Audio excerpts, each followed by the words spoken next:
At the start of the manga, VCR main character is trying to study. His friend came there and said, "Are you still studying?" This friend says, "You are putting all in for the test."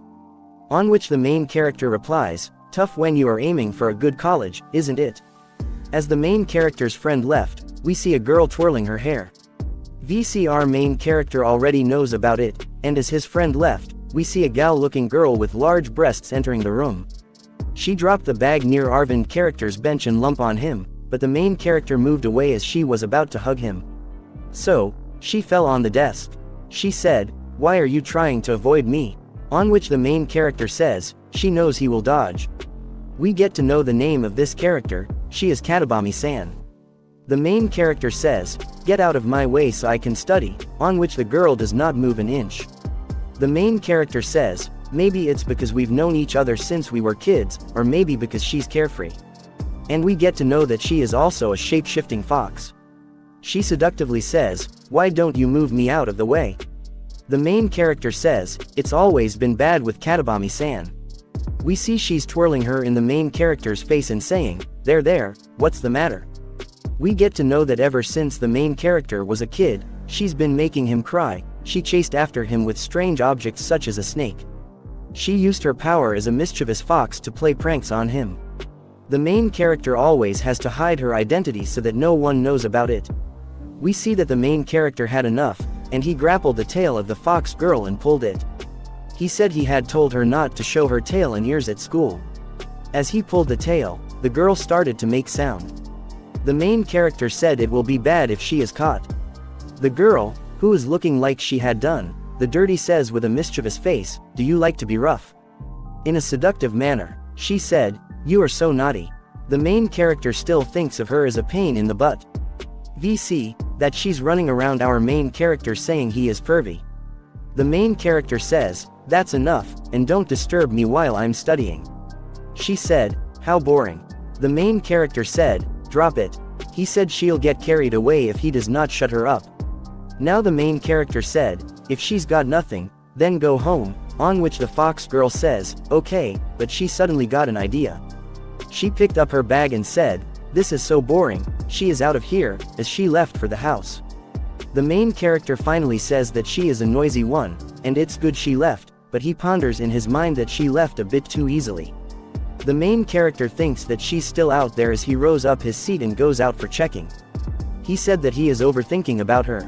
He said that dealing with it's such a pain in the butt, but it's not like he hates her, so he feels a bit guilty. As he's thinking about it, he opens up a bottle of soda and starts to gulp it. He said that he should give her some more attention tomorrow. As he's drinking the soda, we get to know that the fox girl has transformed into the soda bottle, and we see that she is right now being kissed by our main character.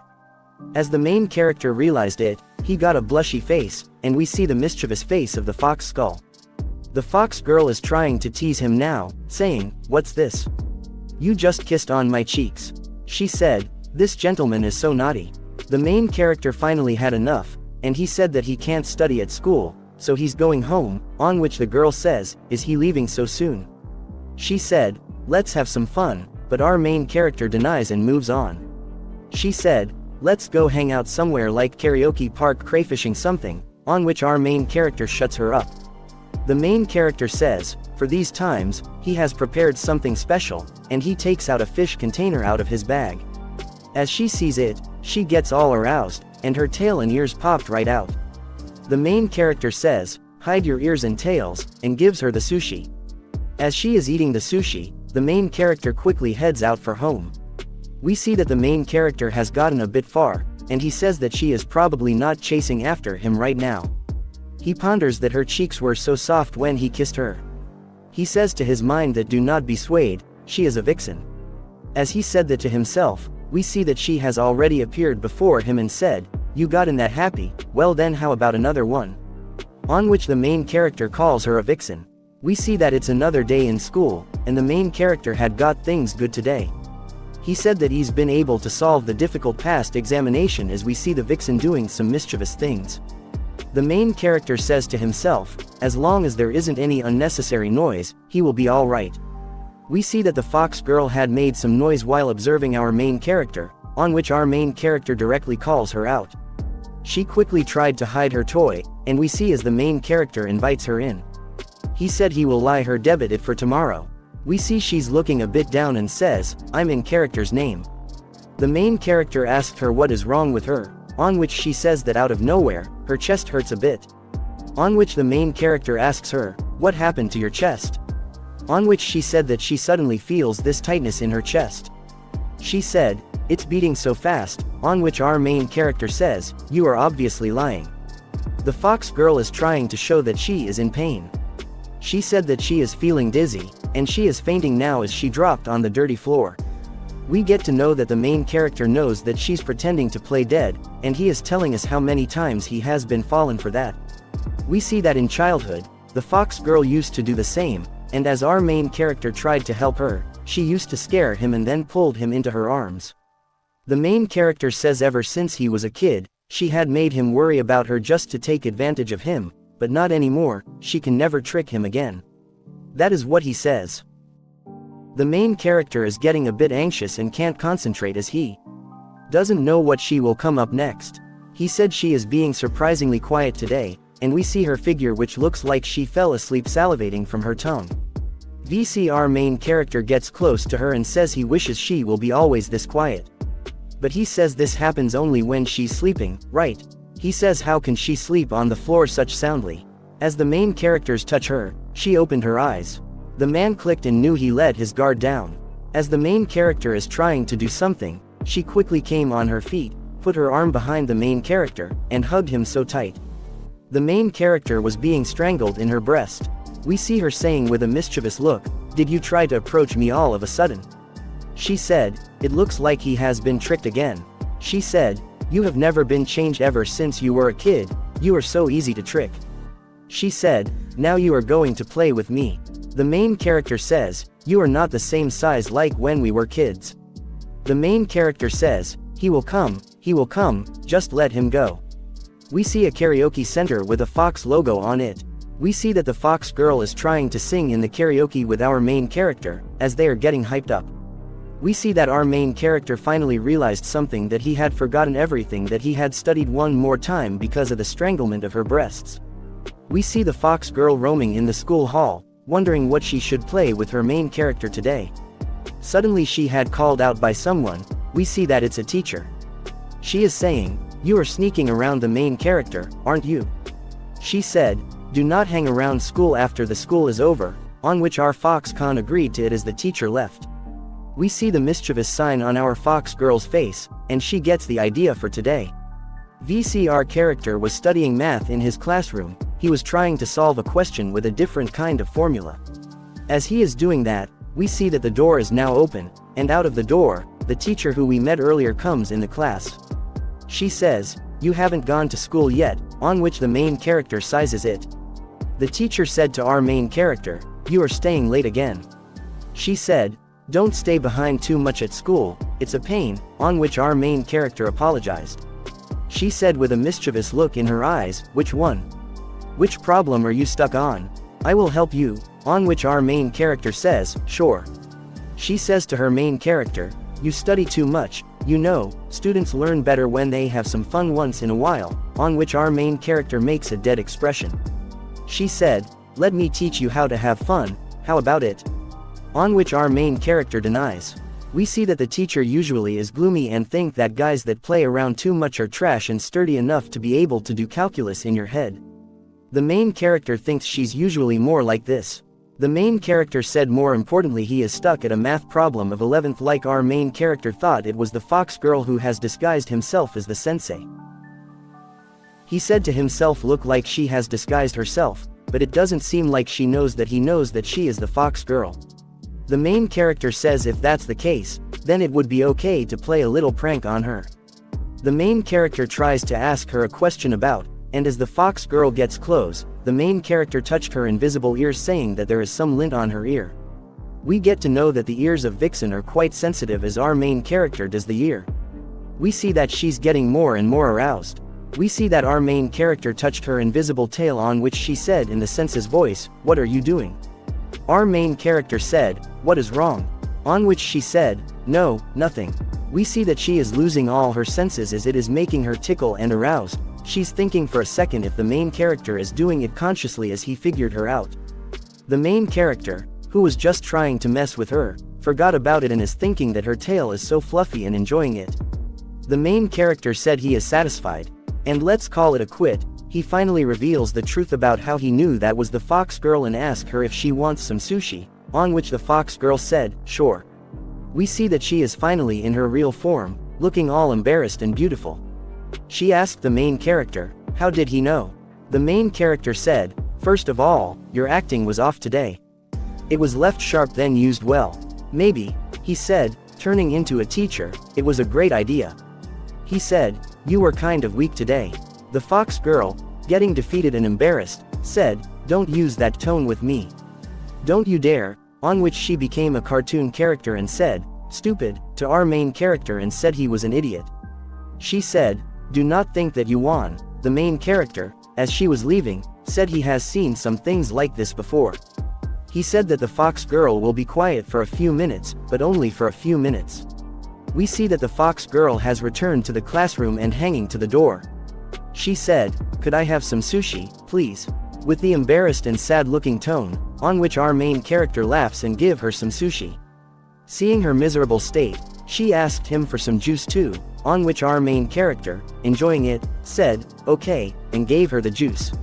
She then asks for some fried chicken from the convenience store, on which the main character said, just eat, and gave her that too.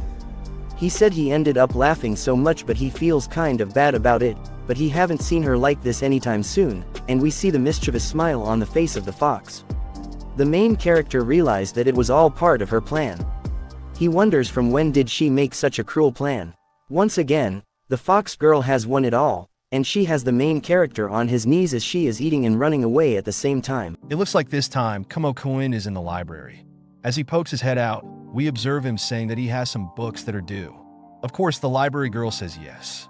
It looks like the main character wants to renew this one book. As he takes out that book, we observe his eyes landing somewhere. He is surprised to see the mischievous fox come there.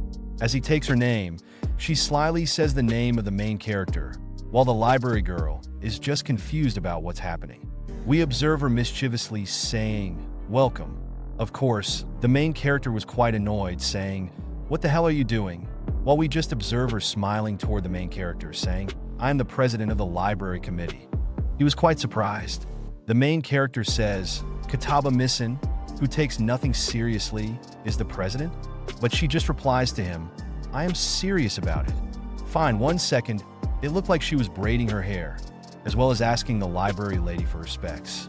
In the next second, we see silky hair and braids that are looking gorgeous on her. Jesus Tad. This is Kataba Misana's serious librarian mode. Engage.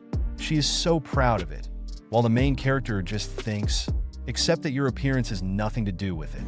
We observe him putting the book on the table, saying, well, as long as you were taking it seriously anyways, extend this. We observe her putting her hands to her mouth, thinking about something very seriously. In the next second, she says to him, surprisingly, I don't know how to do that, so just take it. The library girl just raised her hand, saying, Senpai, I will do it, so please don't give our books away. Of course, the mischievous fox girl was just joking about it. Asked the library girl, she says, you are so serious, haha. We observe the main character teaching her about how the president needs to have her act together. This and that, and you should listen up. We observe someone just started munching on food, as crunchy noises were all coming from her. We observe the mischievous fox girl looking toward her, saying, you need to stop making more work for your assistant. The main character was telling her this, as she looked toward where the noise was coming from. We see her getting up from her table, saying sorry to the main character and holding on. The main character thinks about how she has become serious and what is going on. The main character says to the librarian, sorry about her. Don't be afraid to tell her to take it seriously. The librarian was just shocked at the main character's words. She thinks about how, well, no, actually, Kataba-senpai is usually very serious about her work. We get to know that she is very good at paying attention to people who come in, and the main character was quite surprised by that. We see the girl who is eating chips and reading some kind of book in the library gets a pat on her back by the mischievous fox girl as she says, hey, what have you got there? She was quite startled by her voice.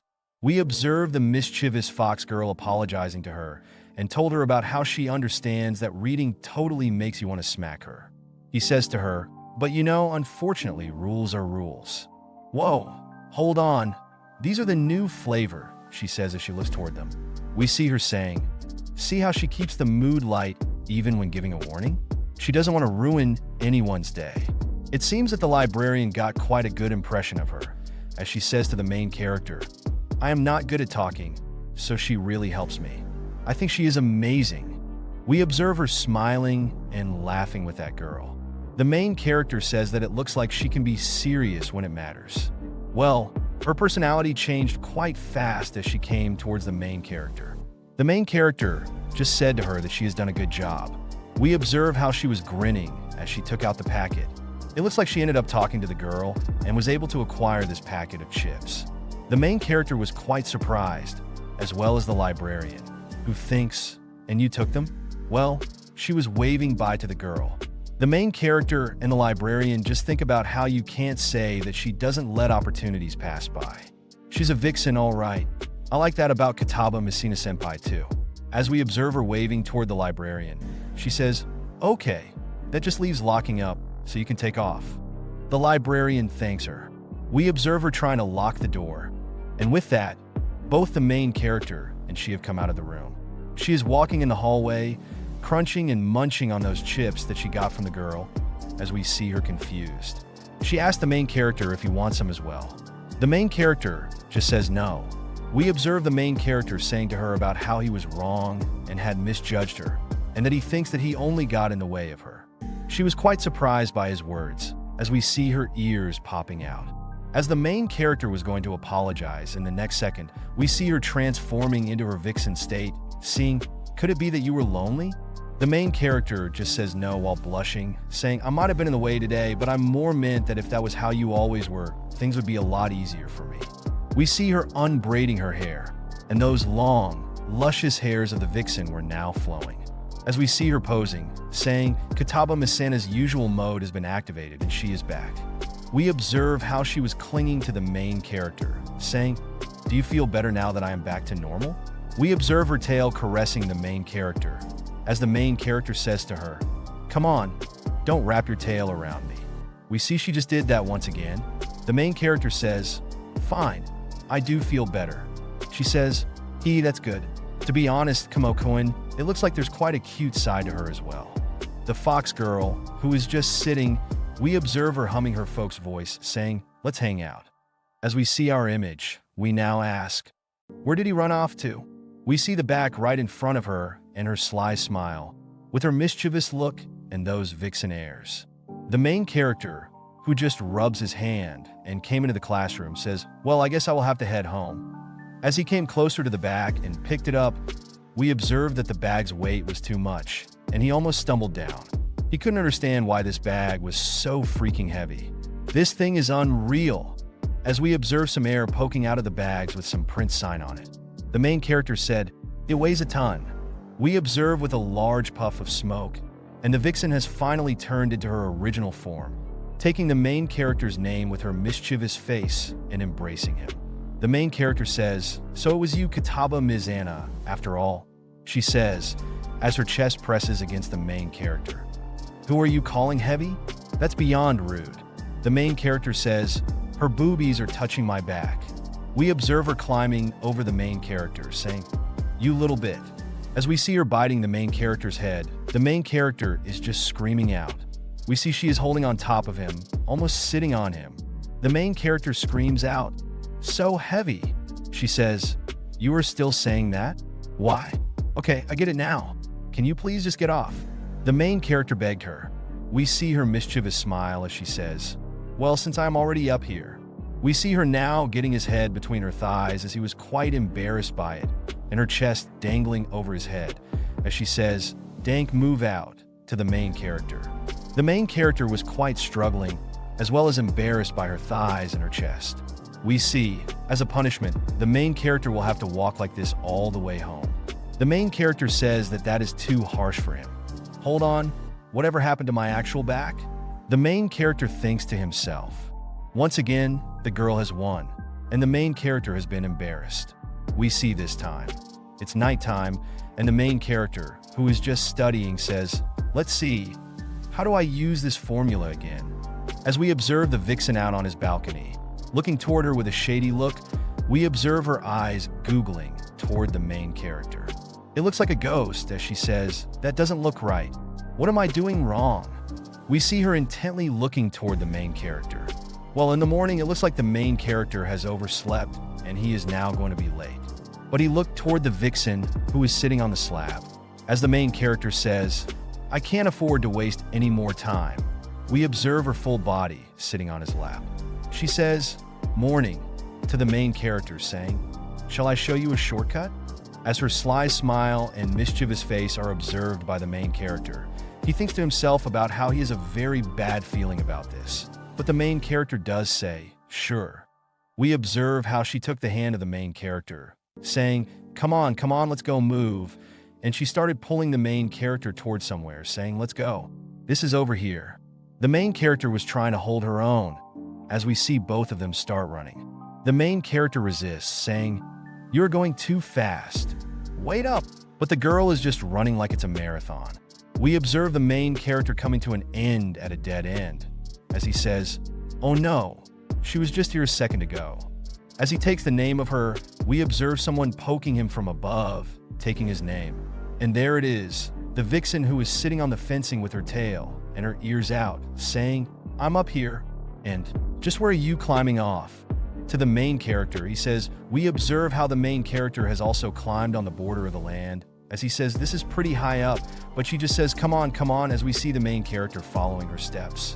She says, "Watch your steps." We observe how the sly fox tells the main character about how they have made it finally. And as she says, "Tada, this is my favorite spot." It looks like she has taken him to her favorite spot, which is a beautiful scenery. The main character, who is already tired, just says, "You don't say. It's not a care in the world, huh?" That's Kataba Misen. The main character, who is used to this, just sits on the bench, saying to her, "Well, I should have known you weren't serious about helping me." We see her saying to the main character, "So, do you like this place?" The main character and she, sitting on the bench together, look towards the scenery as he says, "Yes, I do. It's really peaceful here." We observe her stroking the main character's body with her tail, saying, "I noticed that you have been staying up late to study recently." With her mischievous smile, she continues, "You look exhausted, so I just wanted to lift your spirits a bit. That is all." The next second, we observe her taking the main character and putting him to sleep on her thighs as she pats him, saying, "So, I will treat you to something special today and let you lay on my lap." We see the embarrassed main character soon starting to feel quite relaxed as both of them look at the scenery and feel okay. We observe how she says, "Do you remember the quiz from the other day? After you caught it back, you had this troubled look on your face." It looked like she had seen the main character quite worried. She even tried to mess with him, but he did not react at all, annoyed or rather saddened by it. She just looked at the main character going to his home in a sad gesture. We observe her pressing her chest against the main character's head, saying, "I assumed you already prepared yourself for the punishment." We see the main character embarrassingly saying to her, "Wait, let me explain." We observe him saying, "I just want to put my best efforts into school, but sometimes I get overwhelmed and push myself too hard. I honestly feel better now, though. This really is a great spot, isn't it?" We observe the main character telling her how he appreciated that she looked out for him, and this made the vixen quite embarrassed. She says, well, buckle up, because we are going to the school this time." We see him thinking, what? We observe her taking the main character in her mouth, holding him by the collar, as we see her changing into her true form and running as fast as she can. They arrive at the school with some time to spare. The main character just thanks her for the lift, while she smilingly says, "I will take a lot of sushi as my reward." Got it? It looks like the wholesome tale of the main character and the vixen ends here, with both of them winning that day. We observe the sweat-covered body of everyone present there. All the girls are wearing undergarments, which are covered in sweat. They say they feel pooped, as having gym at the 6th is such a pain for them. We observe the fox girl, who is also there, checking her own bazookas as everyone looked towards her in shock. The girls were trying to grab each other's body spray. And as all of them looked towards her, we observe one of them coming towards her, engaging in some kind of mischievous activity, saying, "I see you are busy as ever." She replied, "Come on, cut it down. Don't rub them." We observe one of the people take their phone out, saying, "Hey, check this out." People say it's crazy good. They all look towards the phone and see a crazy-looking sushi on it. They call it the typing inari. It looks amazing, and the restaurant is close to their school. We observe how the fox girl is drooling at the sight of it, as she really loves sushi. We observe her totally embarrassed and trembling, saying, "Oh crap, we're going to be late for homeroom." She goes out of the room while the girls say that they are heading over this way. She makes some excuses, and now she is off on her own track that we observe that she has come into the class of the main character, sitting at the table. Everyone looked towards her, while some girl says to her, "Baby, we're going to check out the sushi place from earlier. Want to come with us?" She says that she has to pass for him, but the main character overhears their conversation. She just tells everyone that she is not that hungry right now. As they all leave, saying bye to her, they observe the main character turning to look towards her, and she, who is almost transforming into her real form, is drooling with her mouth down as she wants to eat the sushi and is getting mad about that fish. Of course, because she's a fox, the main character realizes, so, was it a lie after all? We observe the main character taking the name of her, saying, "Kataba Missin, are you alright?" But she's just thinking about the fish. We observe her using her hand as a handkerchief to wipe her drool, saying yes. The main character asks, "You should have gone with them. Are you having marriage troubles again?" She says to the main character that she is flat broke, so that's how it is. We observe her biting the table of the main character, saying that she's craving sushi and can't do anything about it. The main character tries to stop her from eating his bench as he says to her, "Could you please stop biting my desk?" But she's trying to eat it, imagining it is sushi. The main character is now in agony as all his desk is covered with bite marks. The main character asks, "Okay, so you are really that hungry, huh?" She says, "Well, it's just that I got hungry. It's all." We observe her coming towards the main character with her tail and ears poking out, saying to him while hanging towards him, "I'm super hungry all of a sudden." And she says, "I wonder why. I feel like this when I went hard during gym, saw some food sauce. That's all it took." We observe her removing her clothes and then showing her stomach to the main character, saying, "Want to take a listen?" The main character embarrassingly says, "What are you saying?" We observe her taking his head and pulling him in towards her by sticking him up to her stomach, saying, "Hold on. What are you? Are you releasing closely?" We observe the main character, and as soon as he touched her stomach, he heard a noise so loud that it almost burst his eardrums. He screamed in pain. We observe her laughing in her cat form, saying, "That was so loud." The main character said, while holding his head, "Since when do stomach aches make noises like that?" We see her singing to the main character. "Now, do you understand how hungry I am?" The main character said to her, "I get it. I get it." We observe how now she doesn't care what it is. She just wants to put something in her mouth already, and she chomps on the main character's toolbox. The main character says, "Please don't eat my toolbox," while we observe the toolbox in the main character's hand as he says, "If you need to chow on something, bite your own stuff." We observe her mischievous smile coming towards us as she says, "Something of my own." In the next second, we observe her taking the dominant position and pinning the main character towards the ground as she gets on top of him. The main character, who looked towards her face, which is oozing with "I'm good," says, "Oh, Fox, after all?" Is she trying to eat the main character? We observe her licking the main character more, just that, but even biting him. The main character is getting more and more embarrassed. Now, she is biting the main character's ears and his neck. The girl is salivating all over the main character. We observe her getting up, saying, "I am satisfied," as she takes on her sly smile form, saying, "How about we head home now, Kamuku?" We observe the main character, who is on the ground sobbing, saying, "Why? Why would you do something like that?" As we observe her saying to him, patting him, "Of course, because you are a free meal this time." It looks like the main character almost got eaten by this mischievous fox. In that empty playground, two children are sitting. It looks like the main character and the fox girl in their childhood state. As the main character asks the fox girl if he can call her by her first name, the girl, who is sitting in front of him, says, "No way." The main character was a bit hesitant, but asked, "Oh, why not?" She says, "No reason." The main character says, "But I think it's cute." "What the heck, that's gross," she responds, and as we observe, even in the flashback, the main character is still a wimp. We observe him saying, "It's unlikely for you to be so bold."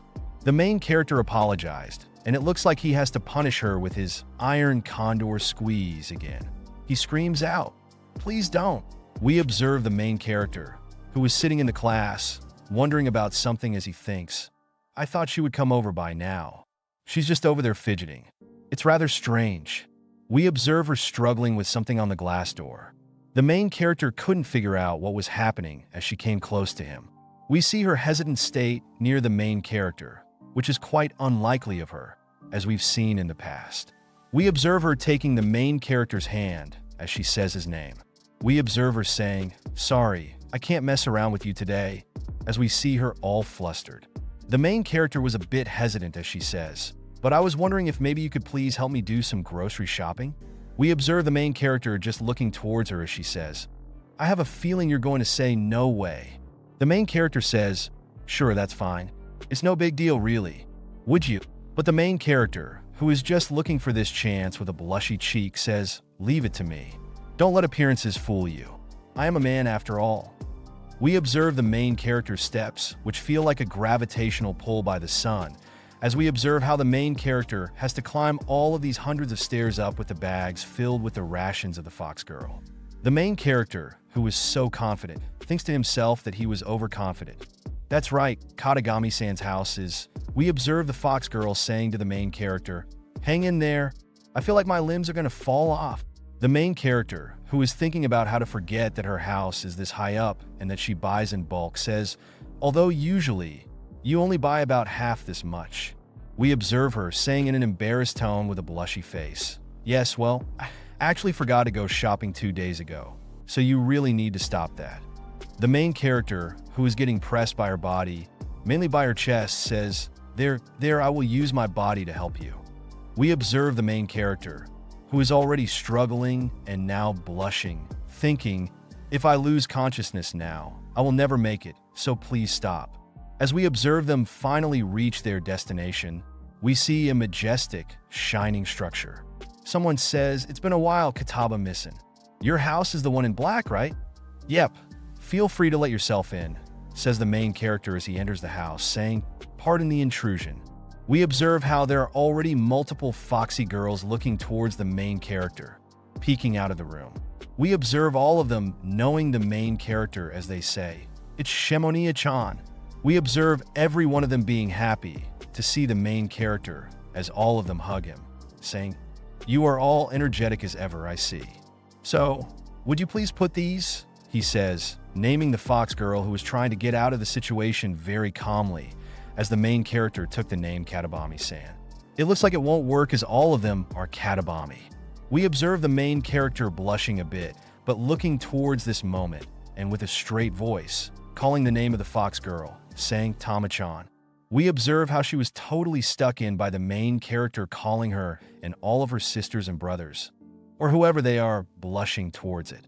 We observe her totally mesmerized by it, blushing all over as she takes the main character's collar, saying, "If that's how it's going to be." We observe her dragging the main character with her, saying, "Please put all the bags in the kitchen, Nazumoka." We observe how everyone there is now blushing, calling the main character's name and calling the fox girl's name altogether, as all of them are totally embarrassed. We observe the fox girl lunging towards her family, saying, "I will popularize you." As we observe the main character, he says, "They get along well nicely." Nicely, the main character, who put all the rations in place, comes out and sees the power struggle going on in the family. She says, "She got me. I am sorry, Najin. I am sorry." With how lively they are, it's no wonder things get so out of hand. We observe her totally embarrassed and angry face as the main character looks towards her. She says, "That should teach them a lesson. She is tough, you know? They will tease you if you react that way." My bad," he responds as we observe the foggy girl taking something out of the kitchen and saying, I mean, you don't normally use that dumb name with me, Tama-chan. That's true. That reminds me of the time I tried calling you Tama-chan back when we were kids, he says. We observe her trying to brush off any memory of that, saying, I don't recall that. Pretty sure you told me to stop calling you that back then. Nope, it doesn't ring a bell, she replies, trying to make the main character stop saying it. Forget it. I'm going to start baking dinner. So now please get out of the kitchen. The main character says, okay, I'll see you later. We observe her hearing this and responding. See you later? What are you saying? It's not like I'm telling you to go home. You're sleeping over tonight, along with dinner and a bath. The main character is totally embarrassed by what she said, turning around 180 degrees. We observe how the night is at its peak, and the cabin is still shining bright. Inside, we see the main character and the family of the Foxgirl. Everyone's eating when she says, don't just guzzle it all down, you idiots. She asks the main character if he is eating as well. Isn't he? We observe how everyone in her family eats way too much. Well, anyways, we see how she, with her tail, is teasing the main character. The main character reassures her that he is eating well and is glad. The main character, who is looking towards the rice, observes how the portion of his rice is kind of big for him. He sweats a bit seeing it, but as he observes everyone else, he thinks about how they are surprisingly well-behaved right now. He thought there would be more fighting, but everyone is calm. We observe the Foxgirl saying, yet they tend to snack on fruits and such in the mountains during the day, so they're usually not too hungry for dinner. I see, the main character responds, asking her, but that's a shame, considering how great your cooking is. This statement makes her blush out of her mind. In the next second, she just fondles the main character, rubbing herself all over him, turning into her fox form. Seeing all this, the main character says, that's a big compliment, I hear. But the main character just says, it's just a little one. We observe her family laughing at her as they eat, their puffy cheeks looking quite comedic. She looks away, embarrassed. We observe how they say, well, the truly concerning part is what comes after dinner, but the main character thinks to himself, but I can't think about that. I need to focus on finishing this huge meal. The main character tells the Foxgirl, well, dinner's fine, but a bath might be a bit much. He gets the reply, come on, you really helped me out today. Of course, you need to be paid back in full. We just see the sly smile of this vixen, who thinks about how, besides the dangers around here at night, she can't just let him go home at this hour. Don't worry your pretty little head, she says. The main character realizes this and is quite scared hearing her voice. She says while giving her mischievous smile, oof, oof. I will scrub your whole body real good part-time. We observe how the main character is very embarrassingly blushing, thinking, of course, it turns out this way. This is just what I thought would happen. The main character had some idea, but he thinks about how bathing together is just too much. I can't handle that, he says, trying to wash his hands in the basin. Thanks for the meal. Boy, I am sure tired. I will probably just call it a night. But we observe how the Foxgirl became all too cynical in front of him. So, you're still so sweaty? To consider skipping bath time is kind of bad, she says, coming closer to him and starting to sniff him. We observe the whole picture. The main character's face is rubbing against her bazongas, and she is sniffing him from head to toe. The main character just stammers embarrassingly. She orders her family to take him right away to the bath area. The main character couldn't help it as all the people dragged him. He tried to say something, but it was all for nothing. We observe the mischievous smile of the Foxgirl, watching her family take the main character away, as he was still unsure if his body really smelled that bad. We observe a small picture of the bathhouse, or the bath area they've been taken to. It's an open-door bath and a hot spring at that. The main character just relaxes, thinking to himself, now that I think about it, she can't actually be serious about bathing together. It's just more of her teasing. Yes, he tried to assure himself. We observe him standing, thinking.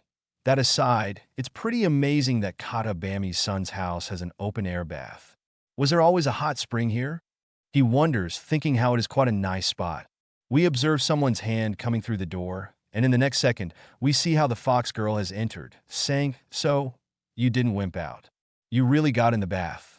The main character looks toward her direction, afraid that in the next second, Every one of Katabami's family members enters the bath. All of them are girls, by the way. We observe how they have barely covered themselves, and the main character, watching them, is quite startled. We see everyone jumping into the bath as the main character goes almost head deep into the water. That's the stuff. It's been a while since we last bathed together, the Foxgirl says. We observe how the main character is dying of embarrassment. We see the sly grin of her, and the main character tries not to look at her. In the next second, we observe how she lets go of her towel and pats the main character on the head, saying, "Camugun, your face is getting way too red." In the next second, we observe how he is trying to get out of the bath, almost naked, saying, "I'm ready to get out. I'm going out now." We observe how the Foxgirl tries to hold him, telling him to wait a second. In the next scene, we observe how she holds the main character, and that hand doesn't look like it is going somewhere good. "Come on, you just got into the water, didn't you?" she says. We observe him screaming as her naked body touches his. In the next second, we observe how he faints because of this, and everyone gathers around him, saying he died. Kamoni-chan died. We observe the panic the Foxgirl faces during this, as she apologizes to the main character. We observe someone else entering the shrine, or at least being at the gate of the shrine. We see a woman with black hair and a black tail. It looks like she might have two tails with a greenish smile that looks a bit dangerous. Looks like we're going to get some new developments. We observe a little story about Katabami Kamako, as we see her looking toward the oil extinguisher and getting closer to it. The Foxgirl says to her, "You know you're not allowed to mess around with that, right?" But she just tries to act cool and cute. In the next second, we observe her taking the pin out of the extinguisher, saying it's expensive to replace, and we need it in case of emergencies. She didn't care, though. In the next second, we observe her using it, causing a lot of noise. The Foxgirl is worried, but the girl just gives a green smile to the Foxgirl, who is now lamenting with anger. We observe the sister and the brother of the Foxgirl. One of them says, "I'm going to get the Foxgirl in the as hard as I can." He's trying to hit her, but the second one says, "This is a bad idea. Let's just drop it." We observe how she is working, and we see that the youngest didn't care and hit the Foxgirl, saying, "I will win this time." But a simple player from the Foxgirl had both of them tied to a tree. They all apologized to the Foxgirl, saying, "Forgive us." Even the youngest was crying, as she says, "Ambushing your sister is a serious crime. No can do." We see how the Katabami residence is always like this, as we see the Foxgirl getting a soft foot on the futon, thinking about how soft it is. In the next second, she turns into a fox and leaps onto the futon, squeaking, "So soft." She's relaxing. We observe her sisters coming from the back, one by one, changing into their fox form and getting on top of her. We see how the whole family climbs up, sleeping like a pack of wolves. We observe how, because of this, the Foxgirl gets uncomfortable, as there are a lot of things on her, and she feels the weight and heat. It looks like her life is not as easy as we thought. As the main character woke up because of the shine of the sun, Katabami-san was sleeping alongside with her siblings near the main character. As he realized that it was her house, we see his gloomy face. He's thinking, "How did I end up here again? How?" As he remembers what happened the last night in the bareback movement. As he thinks about it, he screams out and yells, which annoys her and her siblings who are sleepy. We observe as he was trying to relive those embarrassing moments, thinking, "So embarrassing." She woke up saying, "You are so noisy, Kamoni-chan." He apologized, but sat outside sighing, taking a breath, thinking to himself, "Man, that was so embarrassing. I almost died because of that, but at least I am fine now." But in his mind, he was not fine at all. That we observe someone coming up as he thinks, "Well, if I look on the bright side, I feel like I can deal with her teasing better after this." Clenching his fist, we observe someone else has entered the scene. This woman with a lollipop in her mouth. The man wonders if she is visiting the shrine. It's so early, though. As she came near the main character, both of them were speechless in front of each other. She moved her leg up as she leaned in towards his face, saying, "Hey, you mind if I call you Kamoku?" He was a bit startled by this, but she came even closer, saying, "That's such a accused face you're making. No complaints here. My name is Koritsum. Do not forget it now, okay?" It looks like herself getting pressed on the main character as she was in a very awkward position. The main character was very startled by this as he tried to say, "Hold on, this and that," but it looks like someone gripped his shirt and pulled him back out. This was Katabami-san, who pulled him off as the other girl wonders, You observe the fox girl saying to the lady in front, "What are you doing to Kamoku?" "Oh, your ears, your ears." The main character tried to say to her as she says, "What do you want?" You observe that the other girl also had the fox ears as she says, "Oh, what's this? I thought I smelled a vixen nearby." "Of course you were here." As she talks the name of the fox girl, we observe the main character thinking to himself, "Fox ears and two tails to boot? Is she an acquaintance of yours, Katabami-san?" he tried to ask. She replied with a, "Yes, you could say that. We met briefly a while ago." The girl says, "I don't care what you do so long as you don't interfere. I am here to see that Kamoku over there." "Me?" he wonders as he was still held by the fox girl. You observe the dark-haired girl saying, "I was recently told out of nowhere that I now have a fiancé. So, in retaliation, I stole the family treasure and fled home real fast. One more thief, it looks like." Inside, it was a crazy old name registry. That idiot's name was listed right next to yours, Kamokin. I'd say there's a good chance that your ancestors were Shinto priests, whose names are written in the closely guarded registry. If I were to do it with a person like that, then they have to call off my engagement, don't you think? We observe she got the hand of the main character and then applied it to her bazongas, which looks a bit itchy. "It looks like I have to remove this part," she says. "It'd be amazing to get my hands on a man like you. Wouldn't you agree, Kamokin?"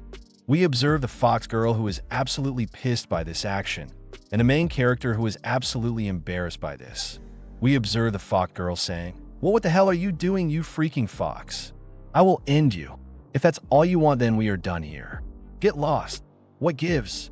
So are you two going out?" she asked the fox girl. The fox girl strangled the main character while thinking gibberish to herself, saying, "No," and making excuses. While the black-haired girl says, "If that's the case, doesn't that make him fair game?" Well, now, looks like it's going to be a competition. And if it's between us fox spirits with Kamoku as the prize, we will just have to see who can outfox the other in a full-on sex appeal showdown. It looks like both of them are ready, while the main character swallows his saliva, thinking to himself, "Just what have I gotten myself into?" As the birds chirp, we observe the black-haired fox saying, "It's been a while since we've done one of these." Of course, the fox girl replied, "Yes." The main character, who was just pinned between both of them as they both converse with each other. Using that prank we did a while back. I mean that one. I'd rather not pull that one on him. First up is the jab. I wonder what they're going to do to me. The main character thinks to himself. It's a seduction showdown. The main character was absolutely embarrassed and blushing, saying, "Maybe today I'll actually cross the line and actually, so whoever Kamoku wants to touch more will be the winners." Touch? The main character couldn't understand. Well then, here we go. As all of them, or both of them, transformed into cute foxes. The main character, who is absolutely battling himself, as he says, "That does look really enticing. Both my hands moving on their own. Which one to choose, which one to choose?" It looks like he has chosen both of them, as he petted both of them at once. "Wait, what are you doing? You are not allowed to touch both of us. That is cheating," they screamed out. We observed the main character's technique of petting them was quite relentlessly harsh, and it looks like they have gotten that pet-friendly sensation. We observed them saying, "What's up with that unyielding touch? Will you up honest? Your petting technique is quite crazy good, you know." We observed both of them come into their human forms as they say, "I didn't expect you to be such a pervert. I'm heading back to bed now." He says, "I'm not a pervert, I just like the fluff." So embarrassing. I knew that was a bad call. "Excuse me, what are you trying to avoid with a half-assed dodge? A prank like that is nothing but a light jab." He couldn't understand while both of them says, "Tried Katabami?" "Well, I guess so. They're pranksters at heart." We observe in the next instance, both of them threw some strands of hair. "In that case, I will just have to get serious." "Sounds good to me. We are not messing around anymore," they say, and poof. There was a lot of cloudy fog right in front of the main character's eyes. He wonders what was happening, and there we have it. A lot of clones of both of the girls have been made in an instant, wearing different clothing. we see that all of them are coming closer to the main character. The main character who is actually terrified of things like this, thinking, rather than the tiger tail, have I installed turn on the fox's tail? It looks like all of them are there to get him, as all of them run and grab towards him. The main character tried to run away, but he was soon trampled by all of them. The foxes licking him over and trying to suffocate him with their bazookas. So who do you prefer? The main character couldn't even breathe, and with a crush of agony, all of them looked towards him with quite worrying eyes. It looks like the clones are gone now, and the main character is quite unconscious. This sure is fun to tease. I know, but we didn't quite understand it and got a little overboard. They says, but what gives? The black fox replied. We observe the fox girl petting him as the black fox says, I feel like he only had a good reaction when he brushed up against you. Being a third wheel is no fun at all. Hey, let's finish up this contest, shall we? Finish it up? Yes, if I win the next round, then he is mine for the taking. If I lose, then I will reluctantly agree to give him up. Okay. Any contest that will put him through the ringer is off limits for this one. Hearted? It won't be anything like that. She replied, saying this, and that. That's how we will decide this. The main character, who slightly woke up after that barrage of collapseness, found 2 katabami sands in front of his eyes and was quite in a sweaty position. We observed them, saying, can you figure out which one of us is real? The main character was in a bit of shock as both of them lunged towards him, saying, go ahead and choose whoever you want. You should pick the one over here. Transforming into other people is the specialty of the black fox. Victory is as good as her. I will make him mine, call off the engagement, and take back my freedom, she thinks to herself. The one over here is the black fox, I presume? The main character called it in an instant. She couldn't wonder what was happening as she came back to her human form, saying, how did you? My imitation should have been flawless. The main character replied by saying, well, you see, Katabami pulls rank on me all the time, so I've become quite familiar with certain things like her certain facial expressions. The thing is, Koritsu-san, I know we only just met. You got so caught up in your own thoughts that you barely able to maintain the contact with the people you were talking to. But the kind of assertive approach doesn't work well on someone like me. But I really do respect your ability to take the initiative like that. So if you just try to be a little more mindful of using those to hit on, then I'm sure that soon you will be able to find the one destined to save her. It looks like this worked like magic on her, and she was all blushy and fleshy, thinking to herself, to say such embarrassing things out loud like that. And she ran off down the stairs saying, you wait, I will get you for this one day. That was a good way of rejecting her, the fox girl says. But that wasn't my intention. Oh, by the way, so about that Kamoku she mentioned, it must be the other person from the next town over. So that's how it is. She is so impulsive, I know. Since I am friend with that old lady, the post office occasionally delivers her meals to me by mistake. I got your mail again. Thank you as always. Want a piece of hard candy for your troubles? It's the garnish kind. It's good. Thanks. That's such an old lady thing to say, don't you think? So full. In the classroom the next day, Kataba-misan was laughing, and her friend asked, what are you doing today? Well, I'm going to call it quits, you see, she replied. As both her friends left, saying bye-bye and all of that, the main character was studying. He glanced toward her in a dream.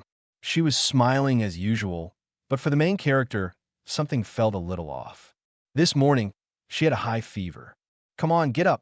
I'm heading to school now, he had said earlier. I'll go, she replied, bandaging herself up some more. Are you okay, Kataba-misan? You feel kind of feverish. He was quite worried as she melted into his grip, her hand in his. Did you catch a cold by chance? He asked. It's because of the contest with Kirithum yesterday, she said. I might have exerted myself. I have a fever from that fiasco. Will you take a sick day then? He asked as she melted and hugged him. Both the sister of the Katagami family and their little brother were laughing, embarrassed, and blushing. I already missed too many days. I have to go, she said. No, in that sorry state, you're not going, he insisted. But then came a laughing voice. It was Kamo-nisan, Kataba's sister, the mischievous one. If she must be there, then how about this? I'll go to school instead of her.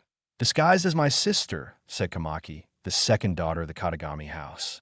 Kamaki-chan, The main character said, "Will that be okay?" He was on edge all day because of her. As soon as she noticed a pile around, she immediately tried to push it, then went fishing in a pond on the other side of the school.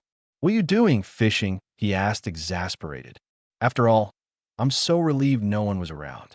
"Whenever she causes trouble, I'm almost dead," he said. "I'm more tired than if it was the regular Kataba Missin. Anyway, she's not acting like Kataba Missin at all. I'm surprised no one has noticed." She came near the main character, saying his name. Everyone went home. There's never a dull moment at my sister's school, is there? The friends, the classroom I've never seen before. It's all such a new and exciting experience for me. "Yeah, it's like an early high school orientation trip for you," he said. She looked like the real Kataba Missin when she was rolling around like that. But as she was going, the main character gripped her from behind, saying, "Watch out." She was a bit embarrassed as he said, "Turning around too much is dangerous for you, Katagami-san." But then she got away from him, saying, "Gross, don't touch me." Sorry, I'm truly sorry," he said. "You look so much like the real Kataba Missin just now. I accidentally, please, only do the edgy stuff with my sister." He explained, "We don't do that. At any rate, your Kataba Missin transformation was spot on. That's because you surprised me like that. You got to change back before someone comes, you know," she answered, agreeing. But it looked like someone was already out of the class. "You can't change back on your own?" the main character asked. "My sister did it for me this morning, you know," she said. "Your plan had that much risk involved." It looked like someone had entered. This was the sensei of the main character, named Ushigasa. Both were startled as she glanced toward the main character. He tried to explain, saying, "This girl, she's Kataba Missin's little sister, and that's just her cosplay." But the teacher had something else on her mind. "I haven't seen my glasses. Have you all seen them?" she asked. The main character in Kamaki said, "No, I haven't seen them. I can't see a damn thing past 30 centimeters without my glasses," the teacher said. "It seems like I put them down somewhere while I was lost in thought. I've been looking all over for them, but they haven't turned up." She blankly looked toward Kamaki and said, "Is this tiny, cute one over here a lost elementary schooler or something?" "Please don't say something like that," the main character said, observing the angry and grumpy look on Kataba Missin's sister. It looked like she had made the teacher transform into some kind of itchy vampire doll. She nailed it, and she loved it, but the main character was so terrified, even his soul was speaking. "What have you done to Sensei?" he yelled. The situation was bad enough already. Kamaki said, "I'm not a little kid anymore, you know. That's just what a kid would say," he replied. "But, all of this is just a magic trick, you know." He tried to explain to the sensei, but she said, "Huh? I don't know what you're talking about." It looked like she didn't realize her own situation. "I take it this means you haven't seen my glasses then?" "Yes," the main character said, thinking, "Is this some kind of miracle? If that's the case, I'm out of here. Just can't find them, you know," she said. "I don't know what you're up to, but hurry up and head home." She got interrupted as she bumped into the door, but then continued and left, still dressed like that. Both were in shock, but the sister of Kataba, Missin, looked all itchy, even drooling, saying, "There's a real tasty-looking sensei at this school, don't you think?" The main character called her name as she glanced slyly over. "I think I might just follow her home." "You can't do that, Kamaki-chan," he said. "We're getting some peaches as a gift. We'll give them and go back to the shrine later." When she looked at herself in the mirror, she thought, "Wow, what's with this scarab? It's cute." At the home of Kataba Missin, the main character asked if she was feeling okay and said he had gotten a gift for her. But here came her little sister and brother, who called out, "Kamaki-chan, boss mode, Nei-chan has appeared." Boss mode? He wondered as both of them took him. What could that be? He looked toward the door and thought, that doesn't sound like the usual. She came out looking like an absolute demon of a fox. The main character moved forward as she spoke something in his ear. He looked absolutely devastated. She ducked her head into his and then realized, "Kamo-kun, is that you?" she asked. "I just got up, so my hair is still a mess. I couldn't see a thing with my bangs in the way." The main character was absolutely surprised, seeing her true form. "I'm not feeling 100% well, so I couldn't apply my usual makeup, you know. So this is my true form." You should never have seen this one before. It's embarrassing, you know, she said, but he laughed in a good way and said, You look beautiful. I was a bit scared back then, but you did take me by surprise. She went absolutely bonkers, saying, I'm changing back to my usual self. Aren't you still feeling sick? I'll manage it somehow, she said as a lot of smoke came, and she transformed into herself, but a little different. She laughed and said, And with that, I'm finally back. The main character said, It's your elementary form, you know. These honkers are way too oversized, she said. The main character petted her, saying, Now get some rest before you push yourself too hard. I'm changing back, she said. So please don't pet me. Wow, it's like middle school again. She changed into her middle school style. You aged a bit, but not a lot, he said. Then she tried one more time, and this time she looked absolutely like a mom. Who's that? Oh, it's adult Kataba Missin. She looked more composed now, but there were still traces of her usual self. She got back in her true form, saying, I started having too much fun with it, but I'm now back to normal. Sorry I did too. Her sister came in, saying, Have you two finished flirting yet? She thought, So now I'm stuck like this. Her sister said, I told you, it's because you're too good at transformation. You overdid it and transformed too much. You think so? Kataba Missin said, Maintaining a transformation state is like going about the day on your tiptoes. If it's a form you're not accustomed to, it won't be long before you mess up and revert back to normal. But if it's a form you use so often that you associate it with your usual self, then it's fine and relaxed.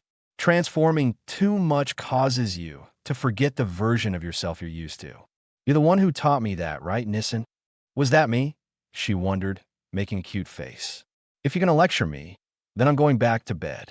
That sounds like a better plan, you know? Though I still have to wash the dishes and do the laundry, which I can't do because I'm this size. The main character offered, Being that large sure is troublesome, isn't it? I could wash the dishes for you, you know. But she plucked him up like a kid and took him with her. Well then, Komo-kun, I'll be counting on you to finish those chores, Kataba Missin said. Hold on, the main character said as she put him in the bed and snuggled and cuddled onto him that he wondered what she was doing. Just shut up, she said. I'll probably get better faster if I fall asleep with you in my arms, don't you think? Quit squirming around. It tickles. Easy for you to say, he replied. The main character also felt kind of soft and comfortable, and it looked like he dozed off as soon as it happened.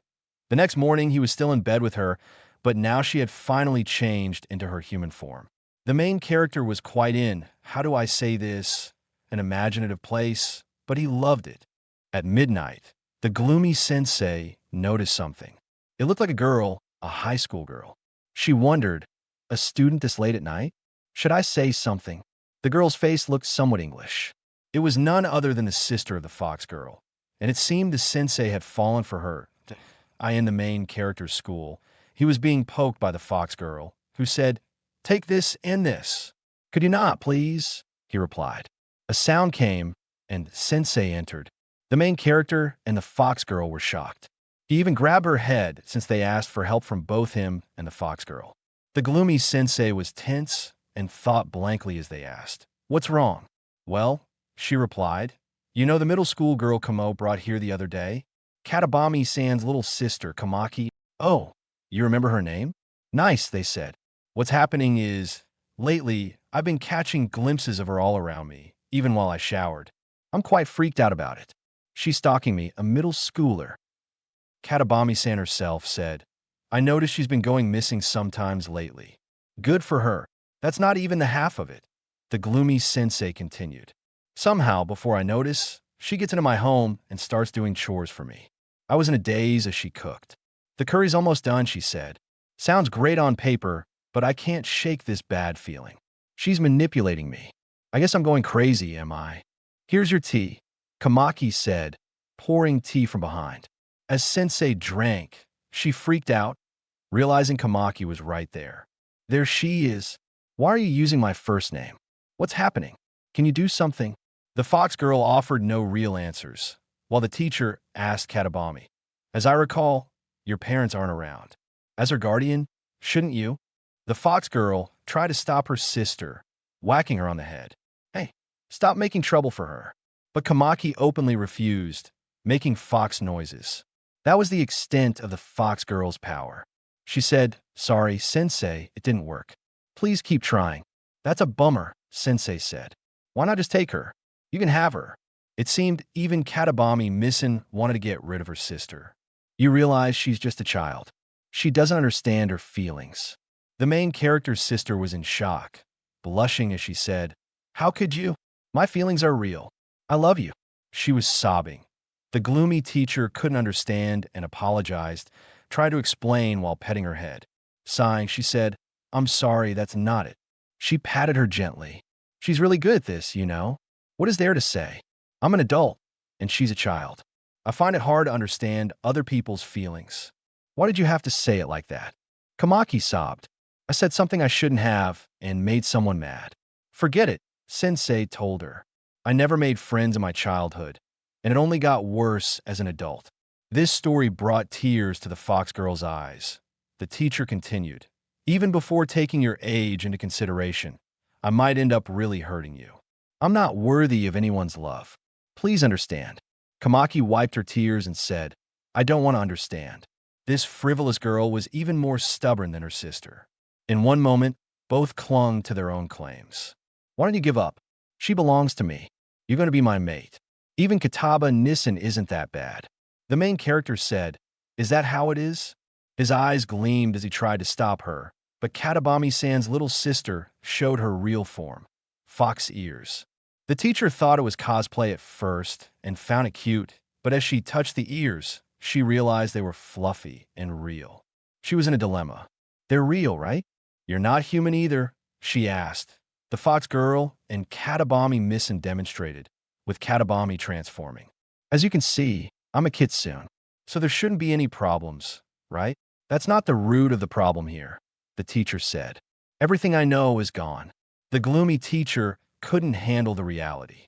"Slow down, please," Kamaki pleaded. "Do you think I'm disgusting?" The teacher, shaken, patted her head. "Okay, you win. If you're still in love with me when you're an adult, let's go out and become a couple. Please wait until then. And don't visit my home." Kamaki was happy, blushing, but thanks to her fox hearing, she only heard, "I love you. Let's become a couple." Her inner fox stretched into a devilish mode. "The pact is formed. You belong to me now. Didn't you hear what I said?" The teacher tried to justify, but she was floating in the air, thinking, "Let go of me. Wow, you're strong. Wait, please." Kamaki ran off with her. The main character, cuddled by Kataba Missen, said, "There's no stopping her now. I wasn't sure how this would work out, but everything's all right, I guess."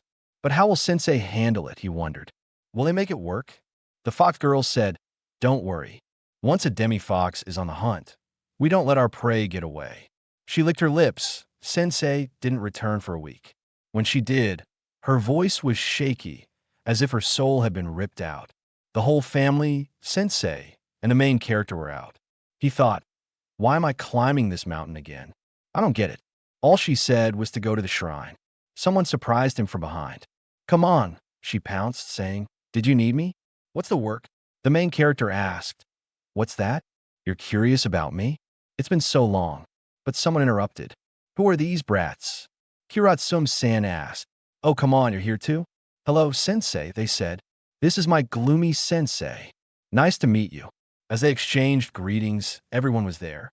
"Where's Kataba Missen, and what's she planning?" "Here she came. You all made it," Kataba Missen said with a grin. "I know this is sudden, but we're visiting home." The main character couldn't understand why she was going home so suddenly, or why Sensei and Kiratsum were coming. Someone called out, "What's wrong? Are you tired?" "Huff, huff, no," he said. "I was wondering why you asked the black fox to come along." "Good point. Why am I here?" the black fox asked. "You say you ran away from home, but you still live around here," Kataba said. "I'm not going anywhere until I make Kumoko-kun mine, you know." "You'll be living here your entire life then, because that's not happening," he replied. The fox girl and black fox debated wildly over the main character. "That's why you should get my family support, so we can help if something happens." "Are you actually worried about me?" the black fox asked. They grinned and hugged. "My dearest friend." "Get off, it's hard to walk," she said. The main character thought, thank God they're friends. If anyone's clinging to me, it's Kataba. That's her motive. She says I give better reactions and smell delicious. Both fox girls wanted to embrace him. They patted him, saying, you need a break, Kamo. No, I don't, he said. Don't push yourself. Feeling molested by fox girls, he did the most illogical thing and fled, but they leaped and hugged him, pressing him between their chests. He blushed. Do you really think you could get away in these mountains? That fall was nice, but how do we carry him like this? They said. Sounds hilarious, but too much of a pain. We're not there yet, Kataba said. Just a little further. You can see the entrance. Things might get dangerous, Kamokon sensei, so be careful. There are ancient torii gates here. As fog set in, the main character thought, this strange atmosphere is making me uneasy. He held a handkerchief to his face, but the fox girl and black fox went ahead. He heard whispers behind him, but when he looked forward, he'd lost sight of Kataba Missen. Oh no, I lost Kataba-san, he worried. Is it that way? The fox girl grabbed his arm from behind. That's not the way. It's dangerous.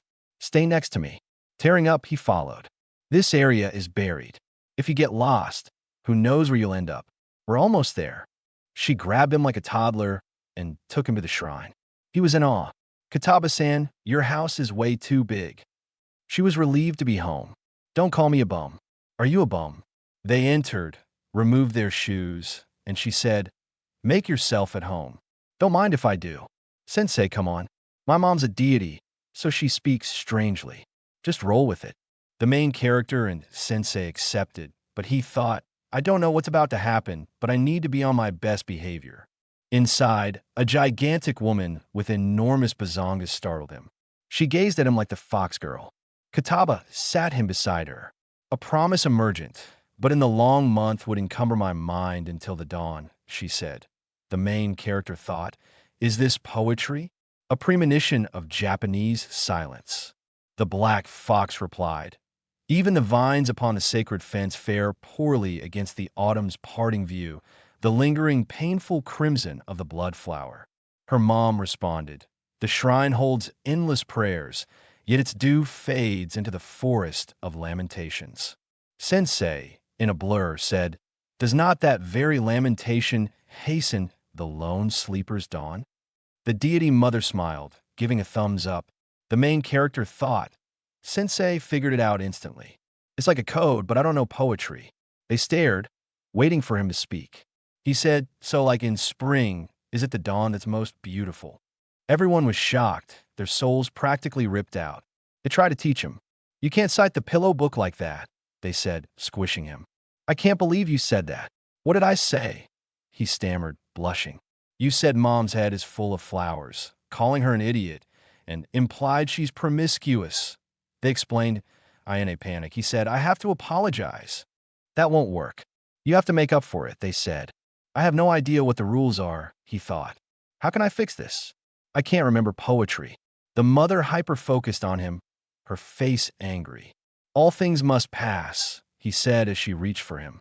I'm unbelievably sorry, he thought, slumping to the floor. I have no idea what to say. Laughter erupted. The fox mother was laughing. Sorry for laughing. You're too precious. The main character thought, was it a prank? His soul felt ripped out, and he collapsed. The fox girl apologized. After I mentioned you were coming, Mom wanted in on it. You were adorable. The mother minimized her size to normal. Thank you for taking care of my little Tama. I'm her mom, she said, blushing toward the main character. She leaned close. Call me Porion-chan, okay? Even the fox girl shivered. Mom, don't make up names on the spot. My divine name isn't cute, you know. Just when he thought she was dignified, she was another fox girl. The apple doesn't fall far from the tree, he thought. They're so similar. By the way, how did you two join the conversation so easily? He asked. It doesn't matter what you say, the mother said. It was a prank on whoever had the least confidence like you. Speak proudly when you open your mouth. That was cool, Sensei, he said. You think so? She replied. The fox girl got teased by her mother, who laughed. Esteemed mother, did you mean me? Thank you for taking care of my girl, she said to Sensei. I heard you've been taking good care of Kamaki-chan, too. Never mind that I let her into my home, Sensei said. I profusely apologize for allowing your child to stay without permission. She smacked her head, bowing relentlessly. I assure you, I haven't laid a hand on her. Something different happened, the mother said. Why not go for it? Do your part. Have kids. Sensei was in a dilemma. I was hoping for your help to stop her. That was your plan, Sensei? The fox girl said. Forget it. Never gonna happen. They knew how foxes were. Our mother isn't human. She's a mentally stunned god. Her moral sense is non-existent. The fox girl said. Excuse me, the mother said. That's rude. You don't have to say it like that. Did I lie? The fox girl replied. Is that so? The mother said. Maybe I'll steal your boyfriend to show you how loose my morals are. She got close to the main character. What do you say, Nozomo? I prefer her because of those big bazongas. The main character and the black fox pounced on her. The mother laughed. I was kidding. That's quite overprotective. They snuggled him, saying, God, Mom, you're the worst. You're at least a Google years too early to take my girl. The Katagami family is not to be trifled with, the mother said. She's just like her daughter. There's no difference. I'm done for, the main character thought. This is what I get. After all the nagging and grabbing, the main character, Batabami-san, remembers something. She cranks out something from her backpack, saying, I brought what you asked for, Mom. After heaving all that and giving it to her mom hugs the bag, saying, Ah, how I long for this. Oh, I was wondering about that. The main character sees her acting childish and cuddling a backpack and asks, What's in there? We see Katabami-san just laughing while her mother grins toward him. Say, want to know? It's nothing but booze. A beautiful love, fermented, refined sake. You launch for that all the way here? He asks Katabami-san. She says, yeah. What about it? That's insane. We see her mother calling, Zenko-chan and Kokachin. They both arrive, both fox girls, and say, What do you require of us, Your Holiness? All in one tone. We observe her mother saying, Please go fetch us enough cups for everyone. They reply, Okay, Your Holiness. The main character wonders, more young foxes? As both of them bring out all the cups, saying, We apologize for the wait. Then let us adults partake. We see the goddess herself pouring a drink for the gloomy teacher, and she enjoys it. For the younglings, they can drink the rice malt amazake that Dharma-sama brought. Please enjoy yourselves. We see Katabami-san, as well as everyone else, sipping it and feeling nothing, while the two goddesses and the gloomy teacher are drinking sake like there's no tomorrow. The main character thinks, I'll just steer clear of alcohol. While that happens, we see Katabami-san's sister crawling toward her beloved gloomy sensei, saying, Hitomi-chan, I'm feeling a little woozy. Hitomi replies, There's no alcohol in malt amazake. Well now, I wonder if that's true. We see her transforming into her fox shape. The goddess, who is blushing all over due to the alcohol, says, Oh my, to think that you and her, well, she might as well be the goddess of dirty talk. The teacher says, No, we will not. Sure, she likes to bite me when she sneaks into my bed when she stays over, and her pranks get so bad that I've gone hoarse trying to scold her. But I don't even understand why she's hung up on me in the first place. Not that I think she's being malicious or anything. Okay, bedtime auntie's kink. We see Katabami-san and the main character's attention going toward their sensei. It's most likely because when I first met her, she was a feral fox running rampant throughout the town. She would bewilder people and steal whatever she could. After a bit of a scuffle, I managed to subdue her. I wasn't going to put up with this on my turf. She went on about how she was just trying to eat and how it shouldn't matter what people thought. So I beat it into her that it did matter, and that she shouldn't be so selfish. After that, I took her under my wing, and we've been sisters ever since. The sensei asks, So then, you are not blood related? We see the goddess saying, So when you were telling your life story, Sensei probably felt the same sort of kindred spirit with you. Hearing that, we see the sensei blushing, looking towards her, saying, I guess I really will wait for you to be an adult. The main character just looks at her while she asks, Did I say something funny? We see both the Black Fox and Katabami-san acting drunk, getting close to the main character. What's she talking about? Are you feeling it? Why are you two acting drunk, he asks. There's no alcohol in ours. Kata Bami says, drunk on the atmosphere, maybe. Same here, the Black Fox replies, right, right. You know how it is. We see both of them fighting over him, saying, don't copy me. Who wants to copy you? Someone calls the main character. Kamo, what will you do? It's all well and good to take it easy for now, but you should be thinking about the future too. We see that the teacher was saying this with her mouth full, mumbling, the time is coming when you'll need to make a decision. This and that. We see this made the teacher puke. Can you seriously please not right now? I've been drinking, so I'm going to puke. We see Kata Bami-san's sister thinking, even in pain, you look gorgeous. Now both foxes are fighting that we see someone tugging on him, saying, young one, would you care for a snack? They're the fruit of a rare tree that grows here. Delightfully bittersweet. These are none other than the Fox twins. The main character says, sure, I'll try one. And we see their mischievous eyes. Yes, he's about to eat it. Kata Bami stops him, saying, hey. Then she clinches both foxes. This is going too far for a prank. They apologize, saying, forgive us, Thomas-san. The main character doesn't understand. What do you mean by that, Kata Bami-san? She says, when humans consume too much divine food, though it's not quite like eating the food of the dead, they become unable to return to their world. Also, it'll give you hellish diarrhea. Scholar level. The main character says, what? She makes him remember the presence he felt by the stairs, hearing crude things like, are you on a date? Have you done it? Are you a virgin? The main character says, that's what they were asking. We learned this was someone who wandered in long ago, saying they didn't want to leave and ate everything they saw. Now they're stuck here forever. It's getting dangerous. We're out of here, sensei. Yeah, sounds like a good idea. Kamokoen says that we see the goddess saying, boo, you should have stayed here. While Kata Bami says, I knew that was your doing all along. Anyway, we see Kamokoen getting called out by Kata Bami's mother, saying, dreams are fleeting. Can I entrust that girl to you? The main character replies, you can. We see the grin of her mother. At that moment, Kata Bami turns into her fox form. All right, we're going, she says, shoving the main character between her chest. The trio of foxes of the shrine says, like the seaweed that sways in the shallow river. Hidden from view, so too do I sense a love that, while still concealed, is perceived by others. With that, we see screams and Kata Bami-san flying. She lands outside the shrine. That was exhausting. So close to death. And with that, all the memories they accumulated today are lost, for both the main character and the sensei. Back at school, returning to their peaceful everyday lives, the main character is zoning out. Here comes Tatsumi-san, or rather, the Black Fox, saying, Kamokoen, are you here?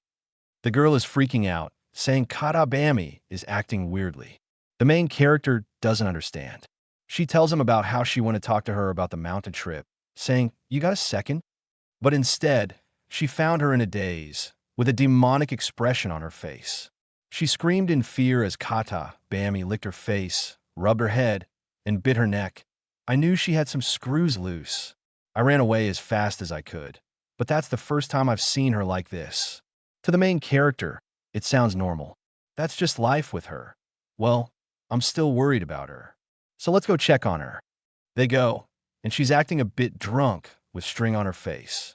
She sees him. You're here. You came too. She rubs herself over him. Yeah, you too, Kamokoen. She's being weird, isn't she? She sure is. Are you okay? Your buttons are off. She looks at her dress. Come on, do it right. You're like a little kid. The main character fixes it and pats her head. Are you sick again? At least she didn't transform into a giant this time. Tatsumi starts thinking. She seems kind of off, and well, she helped me out, so fine. I'll help her too. Behold, the Kuro Tatsumi family secret elixir. Do-do, little do-do-do. The main character asks, what the heck is that? And what the hell was that do-do? This is the stuff that's kept us going for generations. One of these will perk you right up. My parents gave me one as a kid when I was sick, and it worked wonders. That sounds a little fishy. Yeah, let's get healthy. She stuffs the contents into both the main character and Kata Bami. This one's on me. Now you guys should be super healthy. All right then, Kata Bami, If you're feeling better, let's have a chow. What's happening to you two? We see both of them glowing. She turns the pot over and sees a label from her ancestors ***. Warning, do not take too many. In the event of overconsumption, too late. If a human takes one, they will lose all inhibition. Just go along with them until it wears off. She starts sweating. Naya, what's done is done. Might as well take some too and join the fun. Time to drown this unfamiliar classroom in passionate youth. We see her getting caught by Kata Bammy from behind. Kata Bammy, you're still not in your right head. Oh, I'm feeling much better. A little warm, though. Don't just go for the first thing that you see. You smell too good. Kata Bammy drools over her and tries to bite her. She screams to the main character, I can't hold on much longer. Please save me. But the main character is on a different kind of heat. He's taken the medicine too. She remembers the human warning that we see the main character's hand over her flustered face. She grabs both their fluffy tails and starts patting them. I always wanted to have my way with these tails, she says, stroking them precisely. Their expressions, well, let's just say, not safe for this channel. I can't ignore those fluffy ears either, she says, twitching them, patting their heads. Oh no. Being treated like a puppy has me feeling all funny. Good girls, he says, caressing their chins, petting their faces, even getting bitten. Hey now. No biting. You're a good girl, yes you are. Now turn into a dog. No. Kumo's going to turn us into a dog. Snap out of it, Kata Bammy. But she's already gone. She's a dog now. Back to the tales, as night passes with screams echoing. The main character wakes up? Just a dream? No, wait, that's a good thing. Doing that to Kata Bammy and Kurisum to any girl ever would be difficult. He checks his hand. Why is my hand like this? Whatever. I'm going back to bed. Kumo-kun's technique is not to be trifled with. When he wakes up, he instantly apologizes for making both foxes into his personal dogs. We see how Katagami was sweeping the floor, but is now alerted by the main character, who is walking up the stairs. As he walks up, we see Katagami's little sister asking her, I got a trash bag. She looks back and sees that the main character is here as well, who says to her, hello. Both of them call his name as we see both of them posing toward him. Seeing this, we see him smiling and saying, you two look good dressed up as Miko. How come you're here, Black Fox? We see both of them making the peace sign, saying, oh yeah, is that so? We see the Black Fox saying, it's how I pay my room rent here. Because otherwise, you be loitering around net cafes. You run away. That's what Katagami says. We see her saying, knock it off. The main character says, I still have the family credit card. But Katagami makes a face saying, what good is running away if you still rely on them? It looks like the main character has run away from home and found shelter in their temple. We see him immediately packing his things up and getting out of the shrine as he heard this, while both of them now stop him, saying, anyways, what are you doing here? The main character, who brought out his supplies, says, I came to bring this. As all three of them look at what was inside, we see that it's fireworks. These fireworks are from the main character's grandmother. For some reason, both of the Fox girls knew this and remembered it. It's not sailor suit uniforms, but take them. This is what his grandmother told him. The main character laughs while somewhat making a face over this comment, as we see the Fox girl saying his grandmother said that we should enjoy them together. As this was happening, the small sisters and brothers of the Fox girl came out. All of them got onto the main character, saying, what's up? Seeing fireworks, all of them were quite happy, and they wanted to set them off immediately. We see everyone asking the main character to stay there as they were doing the fireworks thing. He felt a bit blushy after knowing that people wanted his longing. We see that, seeing this, the Fox girl started to make fun of him, sounding like, we need a cheaper one. Seeing this, the main character understood what she meant and says, you don't mean? Hearing both of them nagging, we see the Black Fox coming toward them, saying, I heard everything. I thought this might happen, or maybe not. You see that it's Katagami's sister who was wagging her tail as her sensei was in her arms. She says, but either way, we are here. Would you at least let me change and take off my makeup? Please, sensei. We see that the night has approached, and now the fireworks were starting to light up. The little children, who were looking toward the shiny firecrackers, thought it was something they had seen for the first time. The main character, who was babysitting them, turns to them, getting all the firecrackers, saying, "There's so many kids. Check this one out." We see not just the kids, but the adults are going rendezvous as well. You see them saying, "Bottle rockets. Light them up. Please, please, safely. Thank goodness," and says, "Here," to keep them in check. We see the fox girl coming toward the main character, saying, Camu Kuin, I have found a crazy fire one." The main character says to her, "Careful with those ones. You shouldn't hold it in hand." But we see that she didn't hear anything and then lit it in her hand. In an instant, we see how it ignited in her hands, and flames were everywhere. The main character even tried to stop her, saying, "Don't do that, Katagami-san." And the author gave us, "Absolutely do not try this at all." We see that the firecracker was more like an explosive, as it created fire everywhere, and she was engulfed in it. A few minutes later, we see her clothes were nowhere to be found, as all of it burned away, but she had zero damage on her body. The main character, who is right in front of her, says, "Are you okay?" She, who hugs and squishes him in her chest, says, "Come on, don't look." The main character, who is almost being suffocated, as we see the black fox saying, "Next is my turn anyways." As that was happening, we see that she says, "Guess I had a little oopsie there." The main character thinks, "A little one? I thought my heart would stop." She says, "Now let me show you something really special." We see her saying, "Firefox and fireworks." With that, her hands ignited, and flames were engulfing her hand and her body. She, as soon as she touched her firework, lit it instantly. We see her saying, "It's a dance of flame," as she danced across the room, saying, "It's a dance of flame." The main character seemed so happy. Firefox is simply to conjure, and it is limitless. But as she says that, we see her fire had gone out. Oof! Looking toward it, her shaky hands, she was quite a bit confused, but realized something. She would hide all of this from the main character. As you ask, "Are you okay?" She says, "No, it's just fine. I'm great." We see everyone else arrived, saying, "Hey guys, come on here. I'm going to set off the firecracker finale." We see how their sensei lit the firecrackers, and there was a lot of starry explosion in the sky. Seeing this, everyone was happy. Everyone was cheering, and it was more like a festival than just an firecracker event. We see Katagami-san saying to the main character, "I hope we can do this again." The main character says, "For sure. I will have to bring even more next time." She laughs, but when she looked toward the sky, she thinks, "I really want to do this again." We see her memories had her think of the two messengers of her mother, who now have arrived near the shrine. We see that it has been a while since they had eaten Katagami's cooking, and the main character was arranging all the plates. She brings the food out, saying, "Food is ready. Everyone come on in." The black fox says, "I have high expectations." And her sister was plating the food.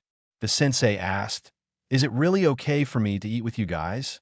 But she says, "Of course. We are family. Of course you will eat with us." The main character also somehow says, "I will be eating, so you don't have to worry." Side cooking is seriously delicious, as the main character really holds her in high hopes. We see as all of them say, "Thank you for the meal," and everyone starts munching on the food. This time it was a bit different, as it had quite a unique flavor right now. It's so salty. Everyone who was kind of just inhaling the food. The main character says, "Looks like you accidentally added too much salt." We see as we look toward her, she was like an animal eating all the food directly from the table. We see, looking toward her scary self, everyone was quite a bit shocked, speechless, as the main character approached her, saying, "Katagami-san." As everyone else says, "Tama-chan." Her attention was diverted, and with shaky hands, she says, "I kind of zoned out, I guess. No worries." But looking toward her, everyone knew that there was something wrong. The sensei even said, "If you're not feeling well, let your sister and I fix this." Let me see. She was looking toward her hand as someone calls her Tama-sama. We see that it was Goku and Zenko. Both of them are the helpers of the fox girl's mother, the goddess, and says, "We have come to pick you up here." Looking toward both of them, she was kind of feeling bad. "It's time for your promised return to the shrine," they say. We see everyone asking, What's the big deal? Returning? What are they talking about? As the young ones were saying and asking all of this, getting kind of worried about their big sister, we see Katagami missing. Have you not told them yet? Tama-chan was acting strange before. Isn't that correct? We see Zenko asking, yeah, and not just this time. We see, in order for her holiness to know the state of the present world, she bore a vessel in the form of a beast and sent it down to the earth. And now that vessel is nearly empty. Should the vessel completely be empty, she would irreversibly turn into a beast piece by piece. Do you mean the main character asks that big form of hers? That would certainly cause problems at school. I'm home, you know. We see, to prevent that from happening, both of them are here to take her back to the shrine where her powers can be restored. We see the main character asking, why do you keep something like this a secret from us? Shihu made a face saying, I'm not going back, and jumped out of the window saying, I'm not going back. Everyone tried to stop her. The main character was on the front, saying, don't be selfish. I don't really get it, but it's like having to take extra lessons, right? You need to go back home. She, who is not willing for this, looks behind as we see her saying, but who knows how many years it might take, you know? 10, 20, maybe even more. The main character was devastated hearing that decades would pass when she would return. The main character asked, but is it not like you won't be able to visit, right? She says to him, it's not really that simple to go to and from the shrine. Mom didn't even intend to let us leave the last time we were there. It seems she had to pull some strings to invite us in the first place. So if I can hold on just for a little while longer, she says that. As we see her empty eyes looking toward her powerless hands, the main character says, why are you being so stubborn? It's because you're worried about everyone. But she says, no, that's not it, dummy. I am worried about you because you are as dumb as a rock. The others will be all right. The main character says, you are being mean, while she just says and calls him dummy countless times. We see her saying to him, after all, you study constantly even though you suck at it. The main character says, what do you mean I suck at it? You are never having any fun. You always force yourself, she says as she caresses his face. Enough to make me worry. Were you having a tough time? She asked. You need to relax more, you know. But you do look like you are enjoying it whenever I mess with you. The main character was laughing at everything she says. The tears were welling up in his eyes. You're still calling me a dummy? That's mean, you know. Well, I mean, we see her saying, you don't even realize how I feel about you. She was totally blushing. Well, the main character was also quite a bit flustered hearing those words from her. We see from inside the house, the Black Fox was looking outside and asking Zenko and Goku, how bad is it? There is no way to be sure. No way, years or months. We see Zenko saying, but it won't be that long, I see.